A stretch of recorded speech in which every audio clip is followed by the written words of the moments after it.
This video covers a feature of Adobe Flash known as Shape Tweens. So if you haven't seen my video on classic tweens, I recommend you watch that first, as it is an introduction to the whole concept of tweens. A shape tween is different from a classic tween because instead of manipulating the object as a whole, it manipulates the points within the object. Flash looks at the vector points of the first object and decides which points to match them up with on the second object. To make a shape tween, right-click on the space between the two frames and select Create Shape Tween. The frame will become green with an arrow on it. If it's grayed out, you probably have a symbol that needs to be broken down by right-clicking and selecting Break Apart. Shape tweens only work with broken apart vector shapes. Depending on the complexity and difference between the two objects, the shape tween may not turn out as you hoped. In this case, shape hints are needed. Add a shape hint by clicking Ctrl-Shift-H. Whenever I do this, it usually disappears right away, so hit Ctrl-Alt-H to view all hints if it does disappear. Take the hint and drag it to a point on the first shape. Try to find a corner or some spot that the hint snaps to. Then go to the other frame and drag the hint to the same spot,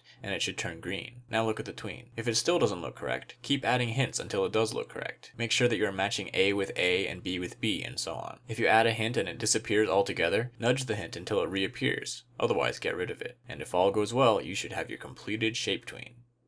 I'm going to say this now, do not use shape tweens unless it's the very last option you have. Shape tweens are very unreliable and hard to fix if they don't work out the first time. Most Flash animators will agree that the shape tween is a mighty beast that is difficult to tame. So when do you want to use shape tweens? I use shape tweens when something needs to bend or twist in a way that would be impossible with a classic tween. One example is the fishing rod wires in Animation vs. Minecraft. In the past, I used to use shape tweens for all my slow motion stick figure movements, but I've found that breaking the character up into body parts and using classic tweens allows for much more control. However, the arms and torso still need to bend, so inside those symbols I have a simple shape tween to cover the whole range of motion of each of the body parts, and then I can change the frame of that body part whenever it needs to bend. So that's all I've got for shape tweens. Click here if you want to see my older, much longer explanation of shape tweens back when I used shape tweens for everything. Next, I plan to continue revamping Flash tutorials, but I also want to begin teaching Photoshop tutorials. Photoshop is an essential tool for manipulating and creating images. So thanks for watching, and I'll see you in the next video.